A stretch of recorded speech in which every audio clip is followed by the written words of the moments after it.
En el nombre del Padre, del Hijo y del Espíritu Santo. Amén. Gracias por estar conmigo. Hoy es martes de la semana de tiempo ordinario, de la sexta semana. Y como comentábamos el día de ayer, la semana rompe en el día de mañana, en el miércoles de ceniza. Y el miércoles de ceniza es el momento que inicia la cuaresma, 40 días en el desierto. Jesús, llenándose del Espíritu Santo y de la propuesta de la salvación que Dios ofrece a la humanidad a través de su Hijo. Vamos a leer hoy la lectura de la primera carta del apóstol Santiago en el capítulo 1, versículos 12 al 18. Hermanos, dichoso el hombre que sufre la tentación, porque después de superarla, recibirá en premio la corona de la vida, que Dios ha prometido a los que lo aman. Que nadie diga cuando sufre una tentación que es Dios el que lo tienta, porque Dios no puede ser tentado por el mal, ni por él mismo nadie tiene tentación. Más bien, cuando alguno es tentado, es una propia concupiscencia la que arrastra y lo seduce. La concupiscencia concibe y da luz al pecado, y el pecado, cuando madura, engendra muerte. No se equivoquen, queridos hermanos, todo beneficio y todo don perfecto viene de lo alto, del Creador de la luz, en quien no hay ni cambios ni sombras. Por su propia voluntad os engendró mediante la palabra de la verdad, para que fuéramos en cierto modo primicias de sus criaturas. Palabra de Dios. Qué hermosa lectura, ¿verdad? Qué hermosa lectura para prepararnos al día de mañana, ¿verdad? Donde nos habla de algo que vivimos todos los días y que constantemente estamos en una lucha, en la cual muchas personas pensamos, incluso siendo católicos, que Dios nos da tentaciones. Y aquí el apóstol Santiago nos dice, pues si Dios es bueno, ¿cómo puede tentar algo? O sea, ¿cómo puede debilitar algo? ¿Cómo puede seducir algo? Dios, nuestro Señor. No, dice, no se equivoquen, ¿verdad? Nada de Dios es tentación. Más bien, dice, cuando alguien es tentado, es por su propia concupiscencia. ¿Qué es la concupiscencia? La tendencia al pecado. Es decir, tú y yo tenemos una raíz de pecado. Tú puedes tener un tipo de pecado y yo tengo otro tipo de pecado. Pero si nosotros analizamos nuestra vida, ese pecado nos ha arrastrado y nos ha seducido por largos años de nuestra vida. Piensa en un momento. ¿Cuál es el pecado más anciano que tú tienes? Y tal vez puedas llegar a la conclusión que era desde antes de que nacieras. ¿Cómo es eso? Pues a lo mejor puedes ver en tu padre o en tu madre o en tus hermanos mayores o en tus abuelos, en tus tíos, tus parientes, en tu comunidad. Puedes ver un pecado y luego lo ves en ti. Lo ves allá, pero también lo ves en ti. Entonces, la concupiscencia es concebida en el pecado. Nosotros, en nuestro pecado, nos debilitamos. Y cuando nos debilitamos, nos fortalecemos en el mal. Y cuando somos fuertes en el mal, entonces engendramos muerte. ¿Cuál es la muerte? Pues la desilusión, la frustración, la tristeza. Todos estos eventos que hemos sufrido, ¿cómo los transformamos? Si no viene la luz de lo alto, entonces esto no se transforma en luz, se transforma en oscuridad y nos lleva a esa muerte. Veamos muchas personas que en su vida sufrieron mucho, en su niñez, y cuando crecen tienen un deseo ardiente de superar sus problemas, lo que les ocurrió, una lucha constante, ya sea un problema de pecado de uno o un pecado social, la opresión, por ejemplo, la violencia. ¿Y qué es lo que nosotros hacemos con este pecado social? Por muchos años luchamos contra él, lo rechazamos. Y en un momento que ni siquiera nos percibimos, ahora engendró en nosotros.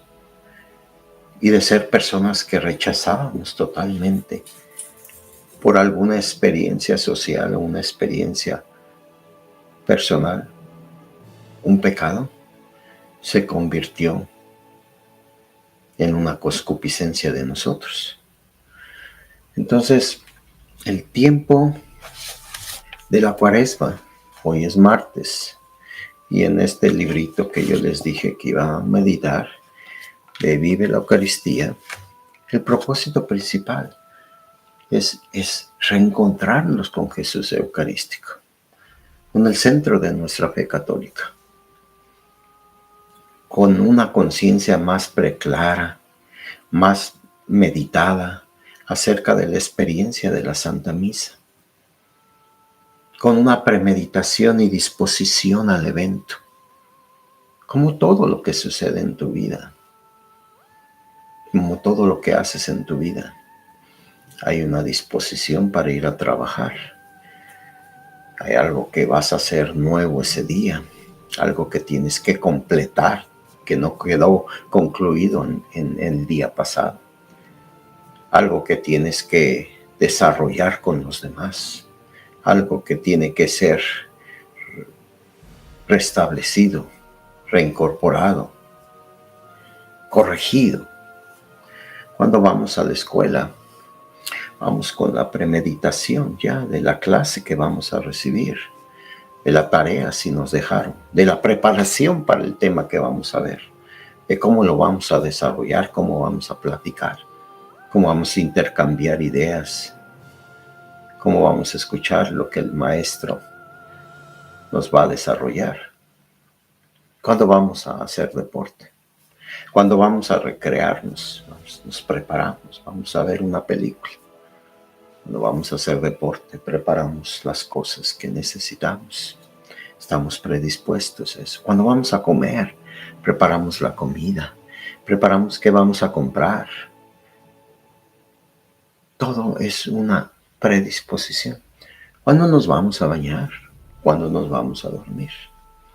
Cuando queremos platicar con alguien, ¿qué le voy a decir? ¿Cómo le voy a decir? ¿Cuándo? Cuando vamos a la Santa Misa, ¿qué hacemos? Vamos a misa. ¿Y cómo nos preparamos para la misa?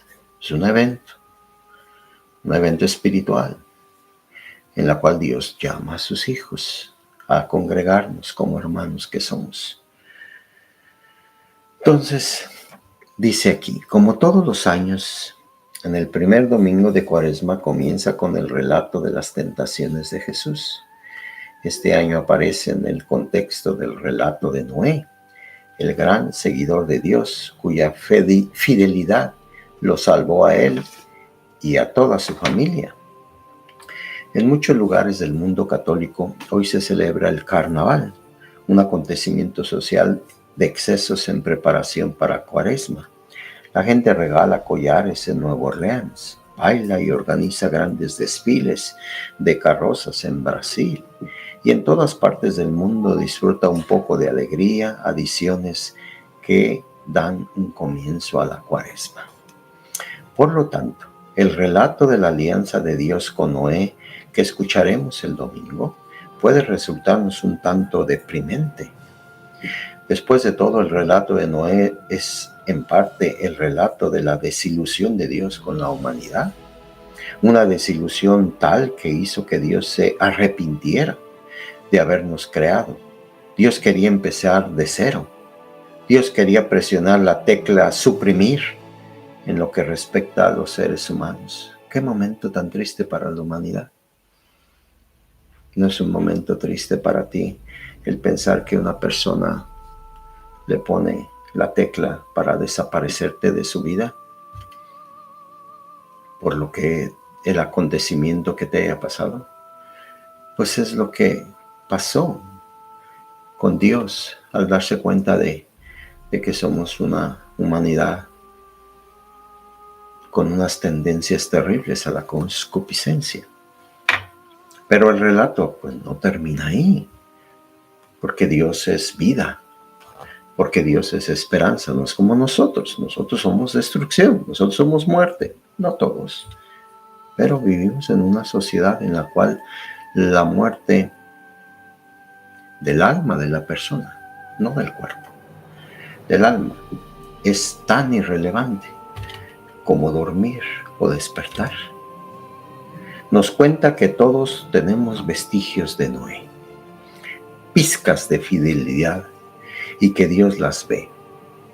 Dios forma una alianza con toda la humanidad, no solo con un pueblo, con ciertas personas, para ratificar nuestra vida. El arco iris en el cielo representa el compromiso de Dios con la vida humana. Ese es el significado central del relato de Noé. Las tentaciones de Jesús, al igual que el relato de Noé, también nos muestran lo que está latente en nuestro interior.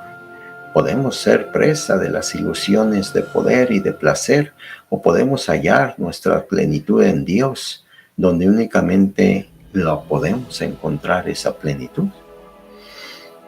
Entonces, no se te olvide que Dios reconoce a Noé en ti. Y eso es algo muy importante en la vida de todas las personas que sufren mucho. Tal vez tú no sufras como los demás hermanos, como por ejemplo las madres buscadoras de México. Esas madres que les desaparecieron sus nietos, sus hijos, su esposa, sus hermanos, sus padres, y no han encontrado sus cuerpos. Tienen ellas pinceladas de Noé, porque siguen buscando a pesar de la desgracia, a pesar de los meses y de los años, a pesar del poco apoyo que reciben de las autoridades, que parece que se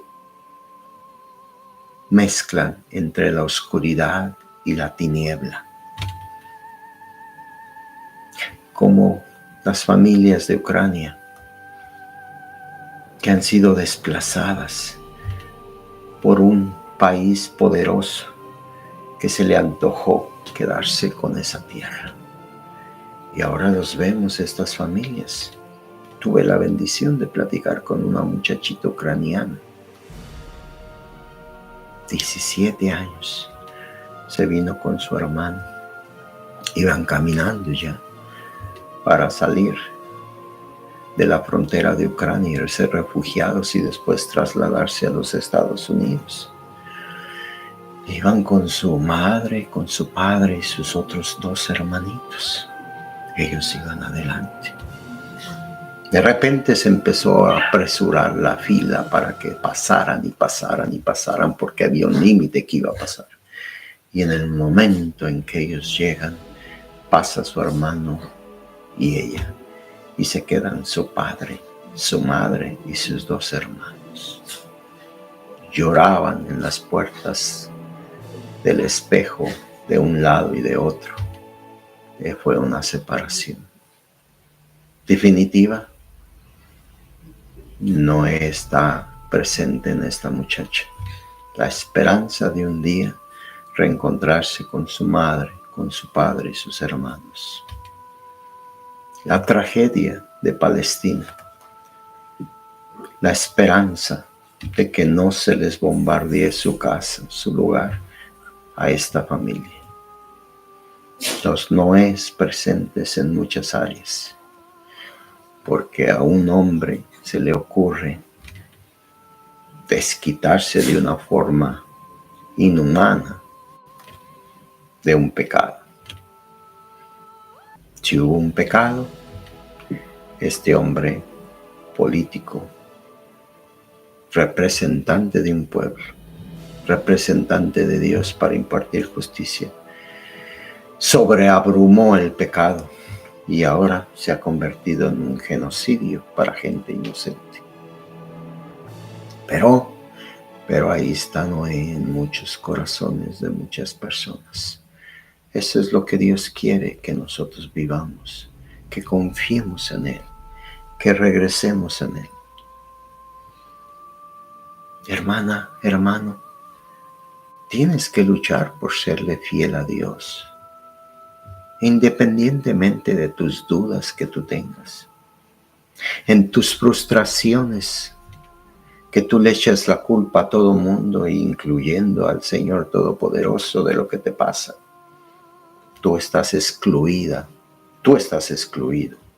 Tú no haces nada. Tú solamente te sabes quejar, tú sabes gritar, tú solamente te sabes quejar y te sabes frustrar. Tú no eres como Noé. Tú no quieres ser como Noé, a pesar de que Dios tiene pinceladas tuyas de Noé en tu vida.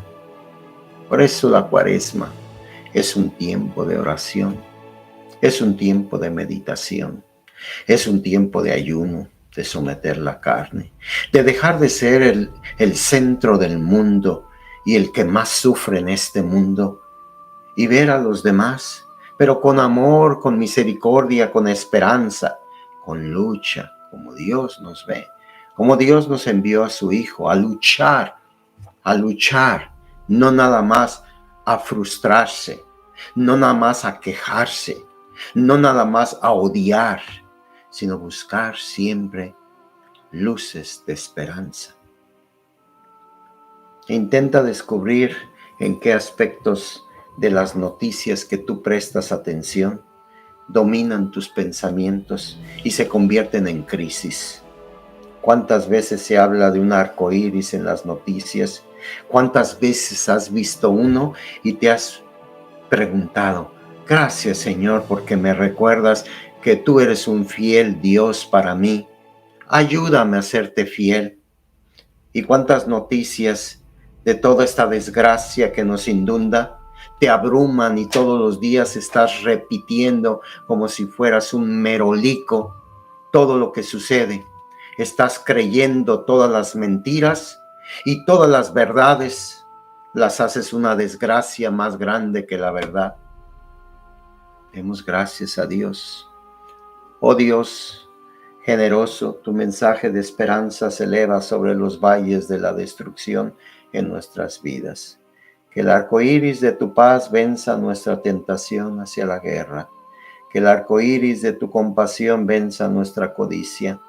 Que el arco iris de tu promesa brille en tiempos de tragedia y de desastre. Ayúdanos a confiar en ti por encima de todos nuestros temores de ser destruidos. Mañana es miércoles de ceniza. Prepárate, ayuna, ora, ve a la iglesia para que te recuerden nuestra poquedad humana. Que el Señor les bendiga, el Padre, el Hijo y el Espíritu Santo. Amén.